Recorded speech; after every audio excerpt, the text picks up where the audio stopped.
भारत में न जाने कितने लोग अपनी पाई पाई को जमा कर कर LIC में पैसा लगाते हैं ताकि उनका फ्यूचर सिक्योर हो सके।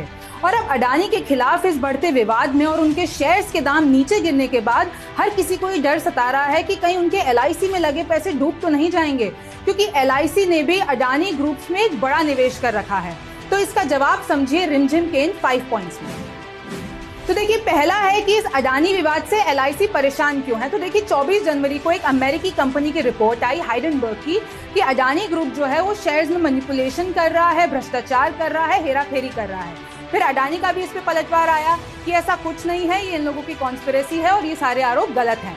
लेकिन इसके बाद से अडानी के शेयर तेजी से नीचे गिरने लगे और इतने गिर गए कि अडानी की जो नेट वर्थ है वो तकरीबन आधी हो गई। और कहाँ वो अमीरों की लिस्ट में दूसरे और तीसरे नंबर पर बैठे रहते थे, आज वो टॉप 20 के भी बाहर हो गए हैं। अब LIC जो है वो देश की सबसे बड़ी बीमा कंपनी है, उसने भी एक बड़ा निवेश अडानी समूह में कर रखा है। तो जाहिर सी बात है कि किसी भी कंपनी में जब आप इन्वेस्ट करते हैं और उनके शेयर्स गिरते हैं तो आपके लिए मुश्किलें बढ़ जाती हैं। दूसरा है कि क्या सच में डूब जाएगी LIC। आपको बता दें कि LIC ने अडानी के बॉन्ड और इक्विटी में करीब 37,000 करोड़ रुपए निवेश किया है। शेयर्स में आ रही गिरावट का असर LIC की कमाई पर जरूर होगा, लेकिन इसका ये मतलब नहीं है कि इतना बड़ा नुकसान होगा कि LIC डूब जाएगी। अगर शेयर्स के दाम में उतार चढ़ाव से कंपनी ऐसे ही डूबने लगी तो न जाने कितनों का दिवाला निकल जाएगा। LIC ने भी ये क्लियर किया है कि अडानी मामले में उन्हें फिलहाल घबराने की जरूरत नहीं है। LIC के पास कुल 41 लाख करोड़ से अधिक की संपत्ति है, यानी अडानी समूह में उन्होंने सिर्फ 1% का निवेश किया है।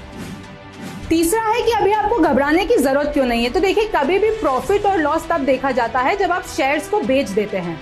तो आप सपोज कीजिए LIC ने अडानी ग्रुप्स में अपना पैसा लगाया, अब शेयर्स नीचे जा रहे हैं तो उनको नुकसान होगा। अब अगर कल को वो ऊपर चले जाएंगे तो उनको मुनाफा हो जाएगा। जब तक आप शेयर्स बेच नहीं देते हो तब तक आप टेक्निकली लॉस और प्रॉफिट नहीं बता सकते। आपको बता दें कि सिर्फ एक नहीं, LIC ने बाजार की करीब 36 कंपनियों में 10 लाख करोड़ के अधिक का निवेश कर रखा है। LIC ने भी अपने एक बयान में क्लियर किया है कि ये निवेश इन्वेस्टमेंट संस्था के लिए बनाए गए निर्धारित रिस्क मैनेजमेंट फ्रेमवर्क के भीतर किया गया है। Department of investment and public asset management के सचिन कांत पांडे ने मीडिया से बातचीत कर इस पे क्लैरिटी दी।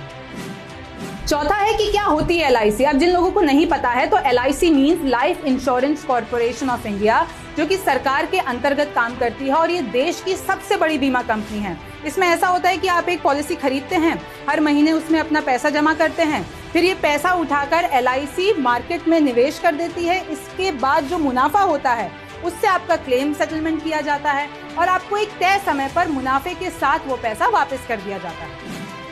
पांचवा है कि अडानी वर्सेस हाइडेनबर्ग पूरा मामला क्या है। अब देखिए, इसको एकदम आसान भाषा में कहानी की तरह समझिए। अडानी दुनिया के सबसे बड़े कारोबारी बनने के थोड़ी ही दूर थे कि 24 जनवरी को एक अमेरिकी कंपनी हिडेनबर्ग की रिपोर्ट आती है, उसमें अडानी को फ्रॉड बताया जाता है। इसके बाद से अडानी के शेयर्स और रैंकिंग गिरने लगते हैं, निवेशक टेंशन में आ जाते हैं। विपक्ष भी सरकार और अडानी के खिलाफ मोर्चा खोल देती है और कहती है कि इस पे जांच क्यों नहीं कराई जा रही है, और इससे पहले सेबी जो कि मार्केट रेगुलेटर है उसने इस पर ध्यान क्यों नहीं दिया।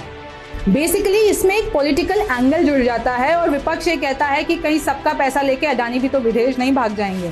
फिर अडानी ने दुनिया के सामने आकर 2 फरवरी को 20,000 करोड़ का FPO इन्वेस्टर्स को मॉरल ग्राउंड्स पर वापस कर दिया। अब आप समझिए ये हिंडनबर्ग है क्या। तो हिंडनबर्ग एक शॉर्ट सेलिंग कंपनी है जिसके मालिक हैं नेथन एंडरसन। ये लोग कंपनियों के शेयर्स के भाव गिराते हैं और उससे कमाई करते हैं। हिंडनबर्ग कहती है कि हम सारे बड़ी कंपनियों के शेयर्स कारोबार की जांच करते हैं ताकि कोई घोटाला ना कर सके, और इसकी पूरी रिसर्च प्रूफ के साथ हम पब्लिश कर देते हैं। अब गौतम अडानी जो हैं वो गुजरात से बिलोंग करते हैं और उनके कई कारोबार है, जैसे Adani ports, Adani power, airports, mining, edible oils, renewables, media and cement. अब देखिए, पूरा मामला हर दिन बढ़ता जा रहा है। ये मामला सुप्रीम कोर्ट पहुंच गया है, पूरा विपक्ष इस मसले पे एक हो गया है। पर एक बात तय है कि आपका LIC में रखा हुआ पैसा सुरक्षित है, तो आपको ज्यादा टेंशन लेने की जरूरत नहीं है। आप न्यूज़ 24 देखते रहिए। मैं हूं रिमझिम जेठानी, फिर मुलाकात होगी। नमस्कार, मैं हूं मानक गुप्ता। अगर आपको हमारा ये वीडियो पसंद आया हो तो इसे लाइक और शेयर जरूर करें, और हाँ, हमें सब्सक्राइब और फॉलो करना ना भूलें ताकि आप देश और दुनिया की कोई खबर मिस ना करें। तो जुड़े रहिए हमारे साथ और देखते रहिए न्यूज़ 24।